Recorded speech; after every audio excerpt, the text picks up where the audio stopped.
Nous allons passer maintenant aux analogies graphiques et aux matrices. Commençons par les analogies graphiques. Donc, tout comme les analogies verbales, nous avons une figure 1 qui correspond, qui a un lien avec une figure 2. Il faut déterminer le lien qui permet de passer de la figure 1 à la figure 2 et ensuite réappliquer ce même type de lien pour passer de la figure 3 à la figure 4. Donc, figure 1 est à figure 2, ce que figure 3 est à figure 4. Voici un exemple. Donc, ici, on constate que pour passer de la figure 1 à la figure 2, déjà, les formes prennent le négatif, à savoir ce qui est noir devient blanc, ce qui est blanc devient noir. Ensuite, nous avons la forme de devant qui prend la dernière position. Donc, la troisième forme prend la position du milieu et la forme du milieu prend la position avant. Du coup, ici, pour passer de la figure 3 à la figure 4, nous avons donc l'ovale qui doit devenir blanc, ce qui nous permet déjà de rayer la réponse C. Nous avons, il devient blanc et il passe au fond, ce qui nous permet de rayer aussi la réponse A et la réponse B.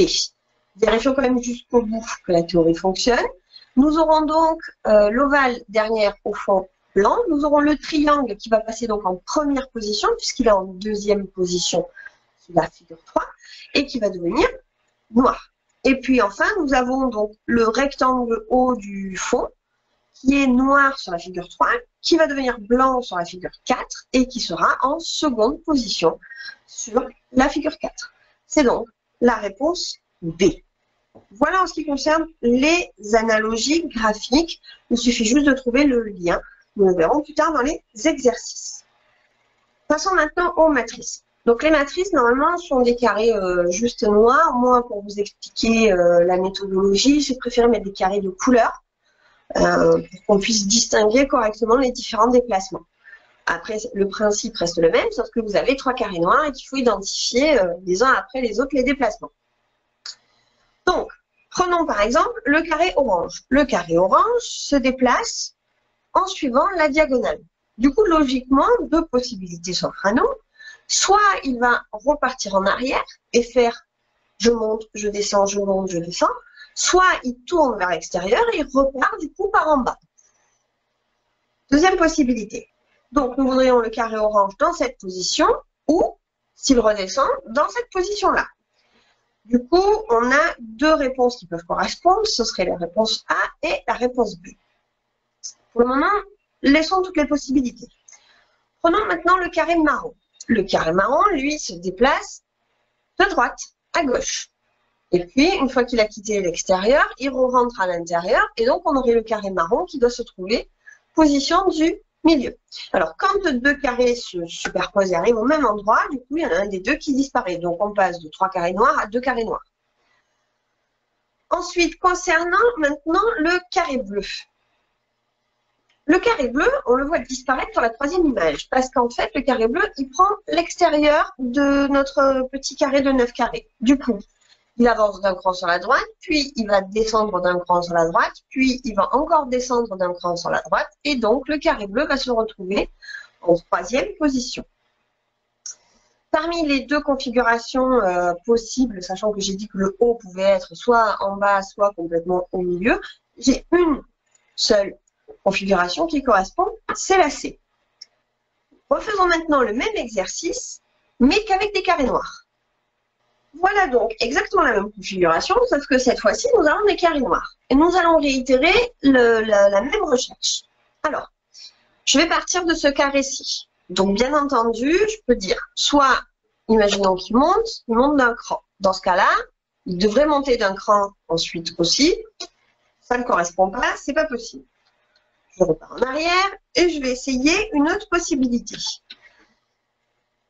Imaginons qu'il parte en diagonale. Donc, si je considère qu'il part en diagonale, il arrive ici en seconde position, il arrive là en 3e position, et du coup, ça correspondrait, et je dis lui, il ressort.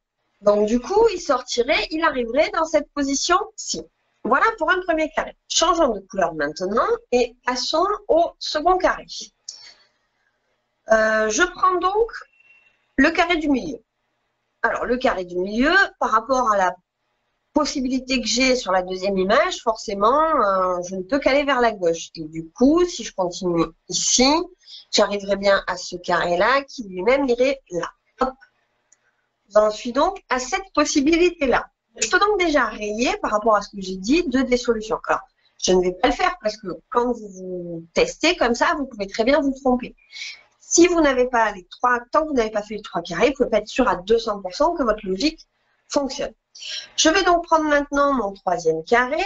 Et puis, pour celui-là, alors, il est donc en haut. Il est donc ici sur le premier tableau. Il se retrouve donc là sur le troisième tableau.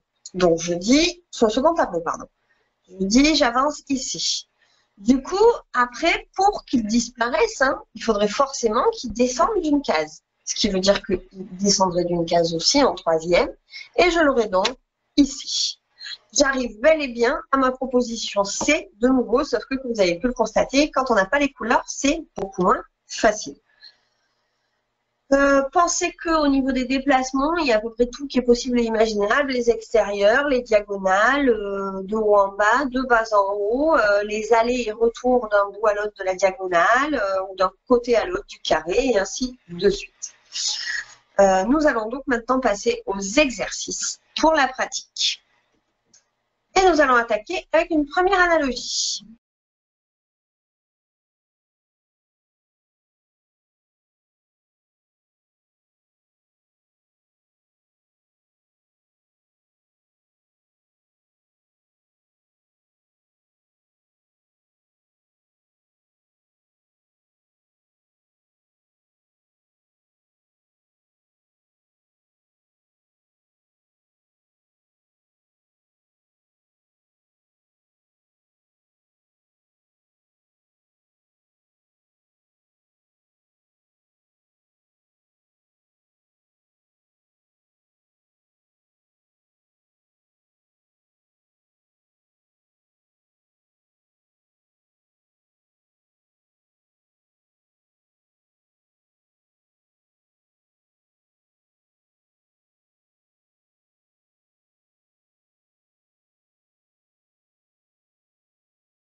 Alors, ici, nous constatons que la figure du devant, le petit rectangle ici, devient un gros rectangle derrière là, sans changer de couleur. D'ailleurs, aucune des formes ne change de couleur.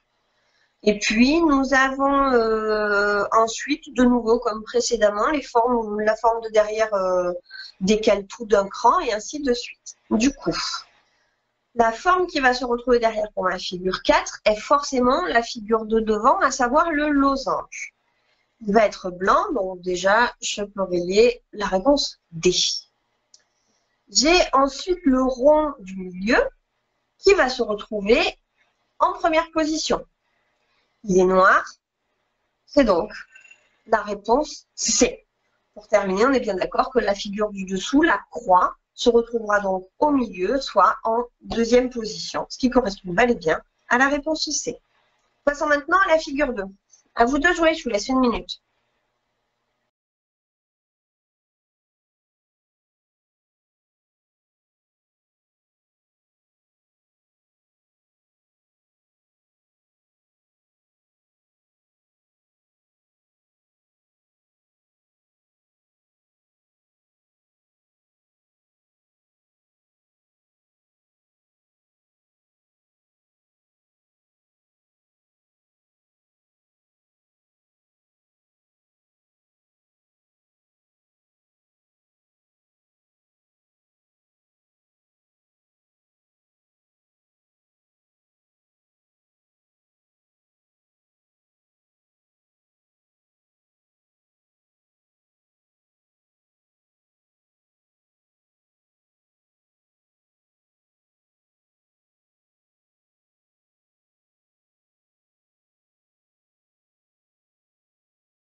Nous constatons que le blason noir reste de la même couleur, mais devient la grande figure. Donc logiquement, ça sous-entendrait que ici, mon escalier, entre guillemets, blanc, deviendrait grand. Je peux donc rayer la réponse A. La figure extérieure ne change pas de couleur, mais par contre devient petite elle aussi. Donc ça veut dire que mon triangle resterait noir, mais serait à l'intérieur. Je peux donc créer la réponse D. J'ai la réponse C et la réponse B qui sont identiques. Quelle est la différence? Eh bien, je constate que mon smiley change de couleur, mais qu'en plus, son sourire change de sens. Du coup, je vais vouloir un smiley noir, souriant. Réponse C. Exercice numéro 3, à vous de jouer.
Je me rends compte que dans la première figure, j'ai 4 cercles, alors que dans la seconde figure, j'en ai 5. Du coup, j'ai un cercle de plus. De même, ce qui est blanc devient noir, donc logiquement, ce qui est noir va devenir blanc. Je compte mes flèches et j'ai donc 4 flèches ici, ce qui sous-entend qu'il m'en faudrait une de moins. Qui plus est, mes 4 flèches sont blanches. Je cherche donc 3 flèches noires. Réponse D. À vous de jouer pour le suivant.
En comparant les lignes figure 1 et figure 2, je me rends compte qu'en fait, les lignes ont été interverties et qu'en plus, on a décalé d'un cran. C'est-à-dire que la dernière figure, la première figure, de figure 1, se retrouve en dernière position, figure 2, et puis après, on intervertit les lignes.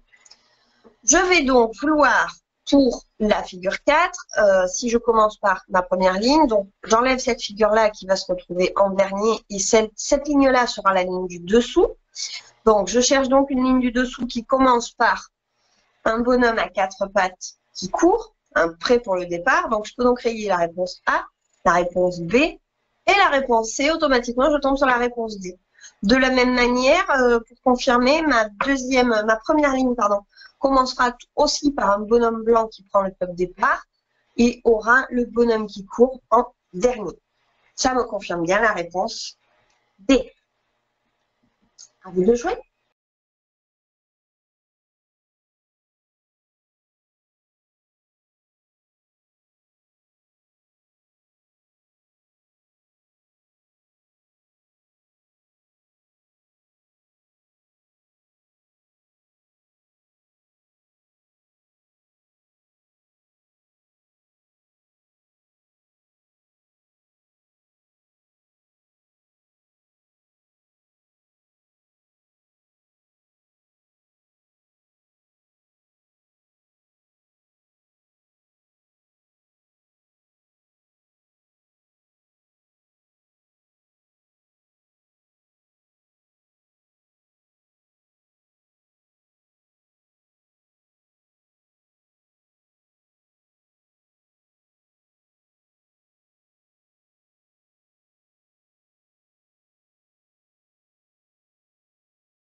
Alors, ici, j'ai d'une part une version négative. En effet, si je prends par exemple le triangle à l'intérieur du carré, il est bien noir. Alors, j'ai bien triangle blanc, carré noir sur la première figure, triangle noir, carré blanc sur la seconde figure. Qui plus est, j'ai un décalage puisque la dernière forme devient la première forme. D'accord? Donc, j'ai 1, 2, 3 ici. Le 3 prend la première position. La 1 prend la deuxième position et la 2, la troisième position. Donc, j'ai décalé, en fait, ma dernière figure, je l'ai mise en premier. Et après, je suis passée en négatif. Du coup, en répétant le même procédé, je vais commencer avec un carré noir, ce qui me donne la réponse C, obligatoirement. En effet, j'aurais bien un carré noir avec à l'intérieur un losange blanc, suivi d'un octogone blanc avec un pentagone noir, et puis bah voilà, forcément, on finit bien comme il faut. Donc, c'est la réponse C. Voilà pour cette cinquième analogie. Passons maintenant aux matrices. Nous allons commencer avec une petite matrice facile. Donc, nous avons une étoile et un plus qui se déplacent. Alors, mon étoile se déplace en diagonale. Elle descend. Nous avons donc deux possibilités. Soit arriver en bas, mon étoile repart, soit elle reprend la diagonale de l'autre côté. Donc, j'aurai soit l'étoile ici en première position, soit l'étoile en deuxième position. Quoi qu'il en soit, du coup, je peux éliminer que la réponse D. Ça me donne une indication supplémentaire, c'est que je sais que du coup, le raisonnement de revenir en arrière ne fonctionne pas, puisque dans les trois cas, mon étoile est en haut. Concentrons-nous maintenant sur notre plus. Mon plus descend d'une case sur la première, puis va d'une case à droite sur la seconde. Il va donc encore aller d'une case à droite sur la troisième, et il arrivera donc dans la dernière case, ce qui correspond à la réponse B. Exercice suivant, à vous de jouer.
Alors, imaginons ici que nous avons, par exemple, la première case ici, qui part en diagonale. Donc, j'aurai ici en seconde position, puis ici en troisième position. Donc, jusque-là, mon raisonnement tient la route. Et puis, du coup, elle sortirait du cadre et donc elle arriverait en bas en troisième position. Prenons maintenant la case du haut. Imaginons qu'elle fasse le déplacement en sens inverse, c'est-à-dire qu'elle descend la diagonale. Donc, elle serait bien en seconde position ici. Ça expliquerait qu'elle arrive en troisième position là. Et puis, pareil, comme son amie, hop, elle redescendrait pour arriver en première case ici. Enfin, prenons la troisième case, celle du milieu. Elle, qu'est-ce qui lui arriverait? Elle monte d'une case, donc elle arrive ici pour la seconde position. Elle ressort du cadre et du coup, elle arrive en bas pour la troisième position. Et donc, elle arriverait en troisième position au milieu pour la dernière, ce qui correspond à la réponse A. À vous de jouer pour la suivante.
Imaginons ici, nous allons commencer par cette case-ci. Donc, cette case-ci monte d'un cran là. Ensuite, alors, deux possibilités. Soit elle sort et elle re-rentre, soit elle va à droite. On voit bien par rapport au schéma d'après qu'elle va à droite. Du coup, elle continuera, elle fait l'extérieur du carré et du coup, elle continuera et elle sera dans la case en haut à droite. Prenons maintenant la suivante. Nous avons donc, alors cette case-ci doit forcément se déplacer au minimum de 2 cases pour arriver ici au milieu. Vérifions notre théorie, elle devra donc se déplacer de nouveau de 2 cases pour arriver là. Ça tient toujours la route et dans ce cas-là, elle devrait arriver dans cette position-là. Passons maintenant à notre troisième case. Elle descend d'une case, elle arrive donc ici. Et puis, elle va redescendre d'une case pour retraverser, arriver à l'extérieur. Elle arrivera donc ici, en troisième position. Ce qui correspond à la réponse D. À vous de jouer pour celle-ci.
Alors, ici, nous avons le multiplié qui fait en fait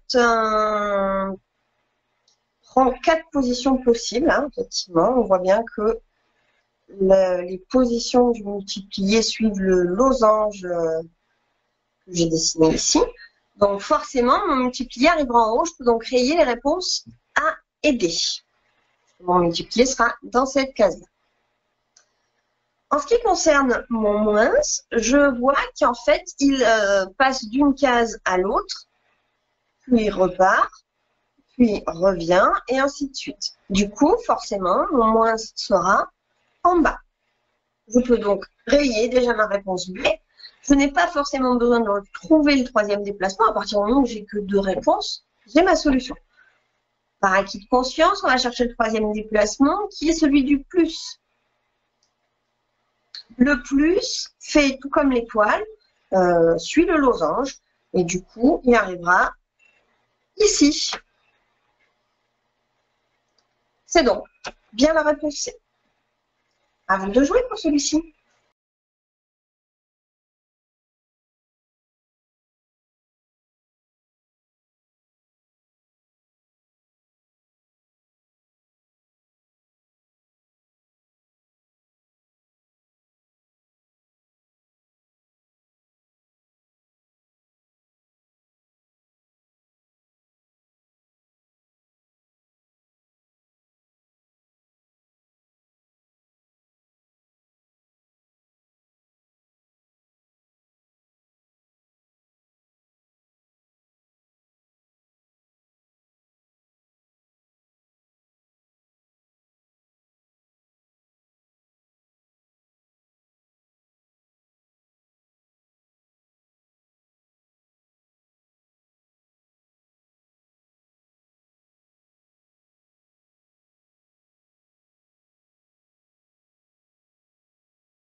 Ici, je vois mon étoile monter, puis partir à droite, donc j'en déduis qu'elle va redescendre.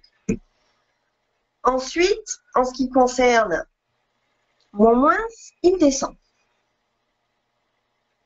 Il va donc soit aller à droite, soit redescendre et ressortir. J'aurai donc mon moins ici, mon étoile là. Je peux donc rayer la réponse D. Occupons-nous enfin du plus. Le plus descend et avance de 2. Donc, il descend d'une case, il avance de 2. Donc, en tout, il se déplace de 3 cases. Si je fais 1, 2, 3 cases, j'ai bien de nouveau mon plus ici. Donc, je vais réappliquer encore un déplacement de 3 cases depuis ce plus-là, ce qui me donnera 1, 2, 3 cases. Mon plus arrivera donc en bas, ce qui correspond à la réponse A. À vous de jouer pour le suivant.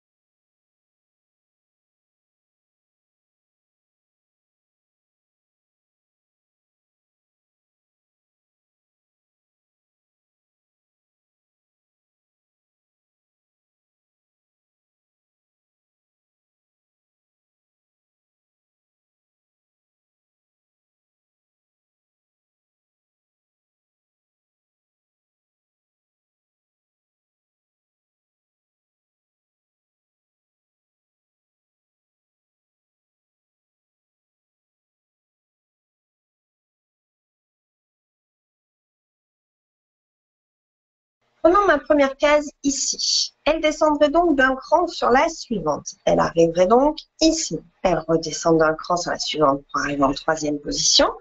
Et puis, elle sort et donc elle retourne en première position sur la quatrième figure. Prenons ensuite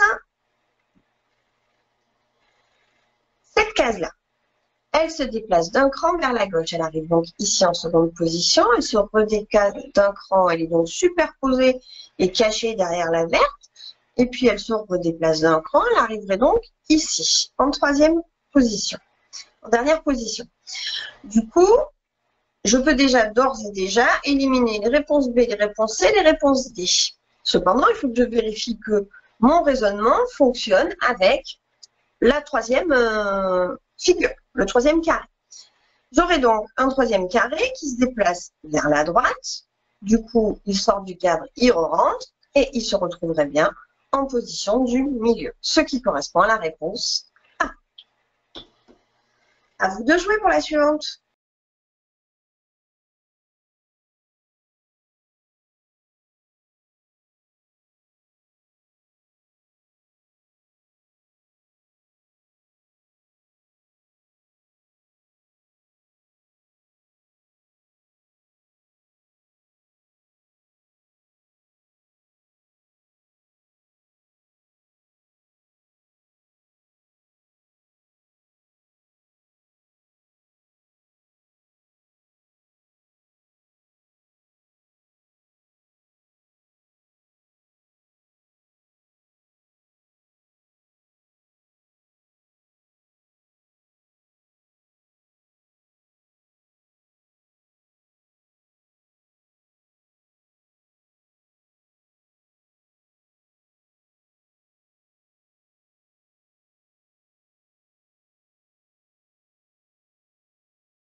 Imaginons pour commencer que celle-ci fait la diagonale, donc elle monte d'un cran à chaque fois, elle arrive ici, elle ressort pour de nouveau arriver en bas. Prenons ensuite une autre couleur pour la suivante et imaginons donc que celle-ci monte d'un cran, elle arrive donc là.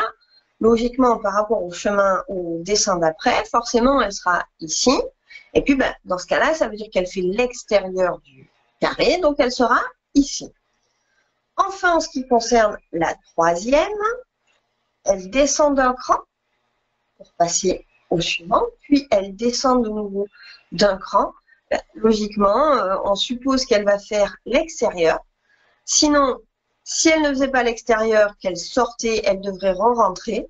Donc, voilà les deux positions possibles pour la verte. Étant donné les propositions que j'ai, c'est forcément la réponse D. À vous de jouer pour celle-ci.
Ici, je constate que mes 3 cases continuent de se suivre, sachant qu'elles avancent d'un cran à chaque fois. Logiquement, elles vont donc se positionner ici, comme sur la figure D. À vous de jouer pour la suivante.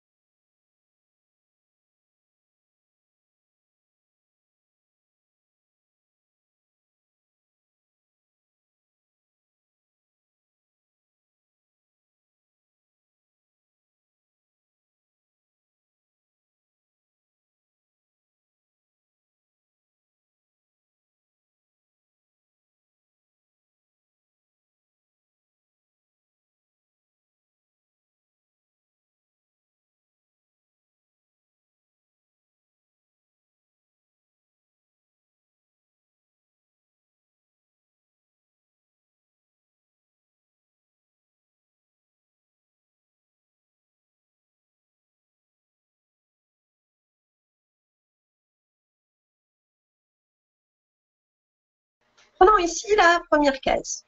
Je suppose qu'elle descend, donc elle arrive bien ici, puis elle avance d'une case, elle arrive ici. Si elle continue son raisonnement, son déplacement, elle va arriver là. Ce qui me permet d'ores et déjà de rayer les réponses A et C. Prenons ensuite cette case-là. Cette case-là, je considère qu'elle part dans ce sens-là, donc elle arrive là, paf, elle continue, elle arrive là. Et ici, ben, j'ai 2 possibilités. Soit elle ressort, et dans ce cas, elle arrivera là, soit elle repart en marche arrière, ce qui est totalement possible, et dans ce cas, elle arriverait ici. Par rapport aux réponses que j'ai, forcément, la proposition D n'est plus bonne. Et puis, du coup, ben, c'est effectivement cette possibilité-là, c'est-à-dire que ma case part dans un sens et rebondit ensuite dans l'autre direction, qui convient. Pour finir, nous avons donc la troisième case. Donc la troisième case qui est celle-ci en bas, qu'est-ce qui se passe? Elle monte pour un premier coup, et puis ensuite elle va à droite, et on se rend compte qu'en fait elle zigzague, elle fait un petit escalier. Du coup, elle va remonter, et du coup elle arrivera en haut, ce qui correspond à la réponse P. À vous de jouer.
Ici, j'ai donc cette première case qui part en diagonale de l'extérieur vers l'intérieur et qui va remonter et remonter encore, qui reprendra donc sa place d'origine au départ.